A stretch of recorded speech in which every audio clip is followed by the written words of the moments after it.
Hey, what's up, everybody? It's Joseph Ward, and welcome to my own The Shoulders of Giants YouTube channel. Thank you for joining me. Make sure you subscribe to this channel. Make sure you share this channel. And that notification button, click that notification button so every time I drop a new video, you will know what's going on. African history at your fingertips through this channel. You're getting biographies of your sung and unsung heroes right at your fingertips. So tell a friend to tell a friend to tell a friend to tell a friend about On the Shoulders of Giants, where you can learn about yourself and we tell our own stories. Peace out. Hey, what's up, everybody? Welcome back. I want to go ahead and get into this. Today, I'm talking about gentrification. And how gentrification is basically ruining our communities, and we really can't just sit back and watch it happen.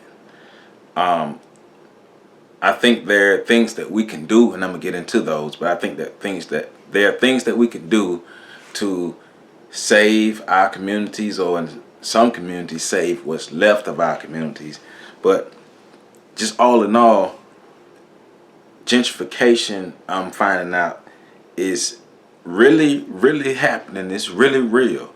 If you really don't know what gentrification is in a nutshell, it's when the rich see economic opportunities and land in the poor neighborhoods, and then the rich start moving in and building in the poor neighborhoods, and that forces some of the poor people out, and the rest of the poor people, or the people who could stay in the neighborhoods, the prices of everything goes up. So the cost of living in that neighborhood goes up. Prices inflate, everything goes up, and it makes it less affordable for those people who originally stayed in that neighborhood to stay in that neighborhood. So you basically replace one population, the undesired population gets replaced with a more quote-unquote desired population, right? So in a nutshell, that's what gentrification is. And I'm finding out that it's happening all over this country in all these black neighborhoods, and I can speak on it like real good from what's happening in my community, what's happening in my city. If we don't get our stuff together, our community is gonna be gone. The communities we grew up in, the communities we know, the communities the white people were like. White people didn't even come in these communities at one point. Now it's like construction is happening. You see people moving here, and it's like, so like literally like 5 years ago, y'all didn't walk down these streets. Now you're living in these communities, and you're saying, hey, look at the economic opportunities in all these places. And like one thing I was just thinking about before I started recording this is they tell us our communities are undesirable. They tell us our communities are bad. They tell us our communities are places that you shouldn't want to live in, and we kind of buy into the narratives. But then the people who created the narratives of these high-risk communities, these dangerous communities, these bad communities that people shouldn't be living in, how do people really survive in these areas and all these things here? And they create the narrative and the propaganda to shape the mindsets and the thoughts about our communities. That's one of the tactics that they use, right? So we started thinking that our communities are bad. And then we have the mentality of we need to get out of the hood, right? We want to get out of our communities and never come back. But the people who told us our communities were horrible, they're busting their ass to move into our communities. So let's think about that. Let's think about that. We're being taught to get out of our communities. They're being taught to come into our communities and take over.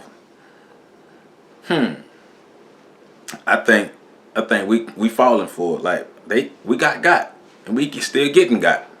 To me, that's what's happening. If that's your mindset of, man, I got to get out of this community, all while you're seeing people who never ever desired to be in your community now have a strong desire to be in your community. Now that's their community now. Like, come on, man, we falling for it. We fell for it, and we still falling for it.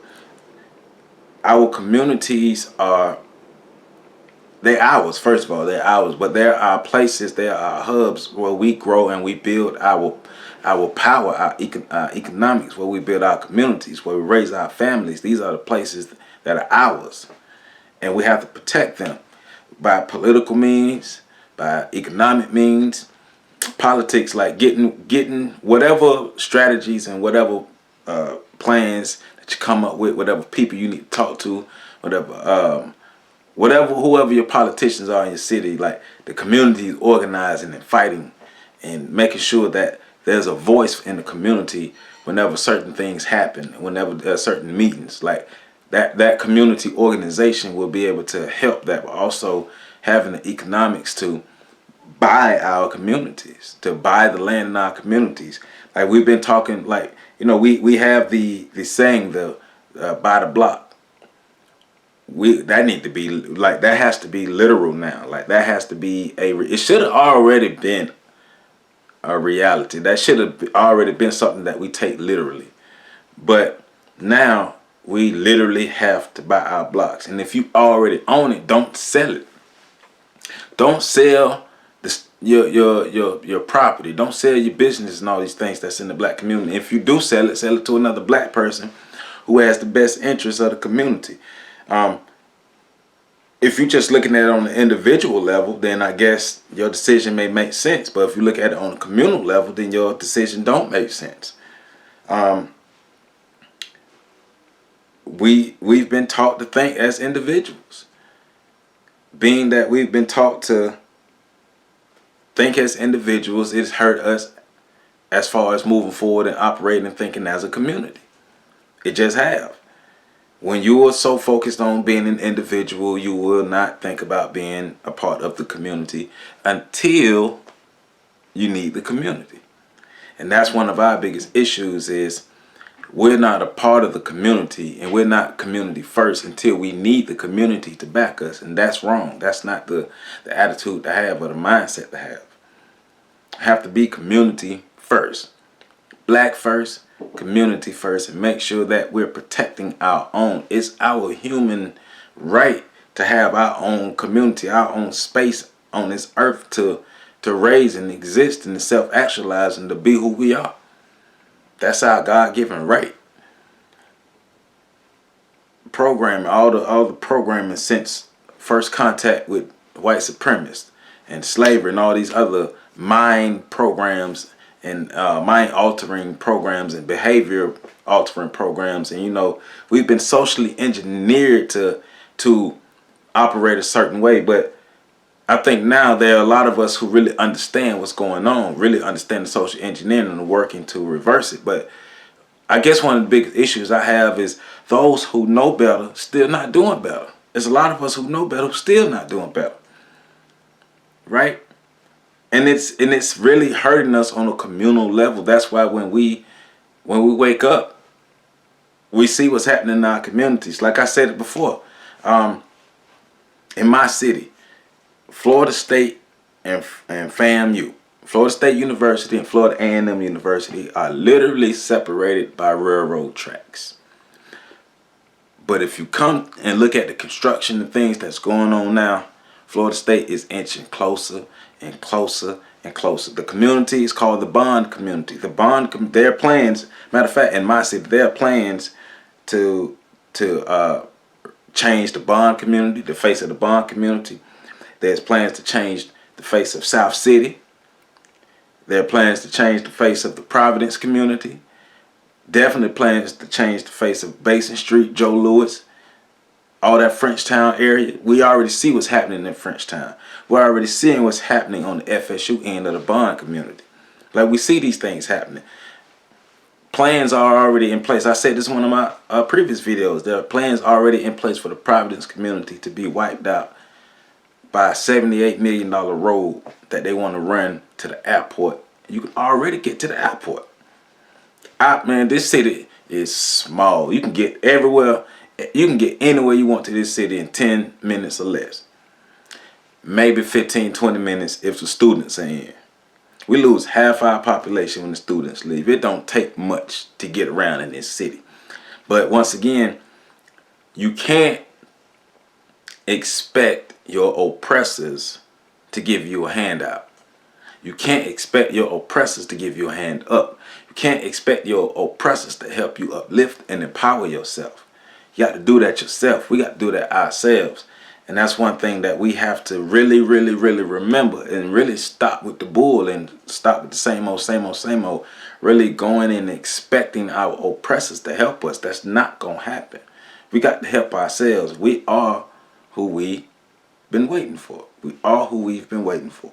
We are who we've been waiting for. We have to understand that. We have to protect and take care of our communities. Protect and take care of our property. Protect and take care of our people. And right now, I feel like we're standing around and watching this bull happen. And then 5 years from now, 10 years from now, we're going to wake up and be like, man, remember this? Or man, what happened? And all these things. So we're angry now because we don't have a community anymore, but we sat around and watch our communities be demolished. We sat around and watched gentrification happen. Like, what happened with what's happening in Brooklyn, especially what happened in New Orleans. What happened in New Orleans after Katrina, the population ain't even the same. That's the bottleneck effect right there. When one population is, something drastic happens to one population, and then that population is immediately replaced with a new population. I shared a story on social media about Compton. White boy talking about moving to Compton. Compton. White boys talking about moving, just walking down the street and being in what? But that's gentrification though. And to show you that they don't really fear us like we think they do. I know we think white people scared of us, but white people not scared of us because they've been messing us up for a long time. They know who we are because they've been studying us. It's time for us to study us, because even to that point, you can't let your oppressor study you harder than you studying yourself. I'm going to say that one more time. You can't let your oppressor study you harder than you study yourself. Why do they know you better than you know yourself? These are questions we got to ask ourselves. But if we don't do nothing about our communities, we're not going to have no damn communities. And it's going to affect the poor. It's going to affect the poor black people. The poor black people who may have housing right now and all of these places to live. In a minute, when this wiped out, they'll be on the streets. So we'll have more of our people, more of our black families on the streets. That's not good. And we can't just ride by and say, oh man, that's not good. We can't just talk about it and say, oh, that's not good. We got to get active in our communities to make sure that we save and we protect our communities. By the block, literally, not just figuratively. Let's not just make that a cool saying or hashtag, but getting our economics together, getting our community economics together, getting our personal economics together as black people. Start embracing financial literacy, like thinking different, operating different, walking different, talking different, really understanding our power, but really understanding that the land, like you need to own the land that you exist on. Like the communities that we exist in, we need to own the land in these communities. And being able to pass it on. If you're a black person and you're just gonna sell because you're gonna sell it to a black person who's gonna know what to do with it. I mean, because I see a lot in our communities, people will sell their land and sell these houses and things, and white people come in and make it better. We've got to start having more vision. That cooperative economics. Well, first of all, building your own personal economic base, building that up, and then participating in cooperative economics can help us be a stronger force economically, because a lot of times we're operating as on an individual level as far as economically trying to fight titans. And if we work together more on the economic level, we will have a better chance, or we even win when we're fighting these titans. But for right now, this is the way that some of us are choosing to exist. I'm going to say it again. We can either sit back and watch our communities be taken apart, or we can get active and take part in making sure our communities stay here and get better and thrive. Because if we don't, 5, 10, 15, 20 years down the line, Gonna be telling our kids and our grandkids about how the communities used to be, about how we used to have these. Like our parents are telling us about the stories about what the black community was before integration, how we used to be this and how we used to be that, and we're a long way from those things now. But we don't have to go through that now. We just don't. Let's not sit back and watch these things happen. Let's get active in our communities to make sure that we're uplifting and empowering ourselves and our community members. And your community ain't just the people who you live around. It's the black people who you exist in within your city, your county, your state, and this country. Hey, if we don't start understanding this cooperative race or this race game and understanding that we have to play as a team, we're going to keep losing on an individual and a team level. We can do it. We have the power, the ability, the intelligence. We do have the economics if we put our money together. We can save ourselves. Cause hell, it's up to us to save ourselves. So let's get off the boo-boo and make sure that we come out here and do what we need to do and save ourselves, because ain't nobody else going to do it for us. Peace out.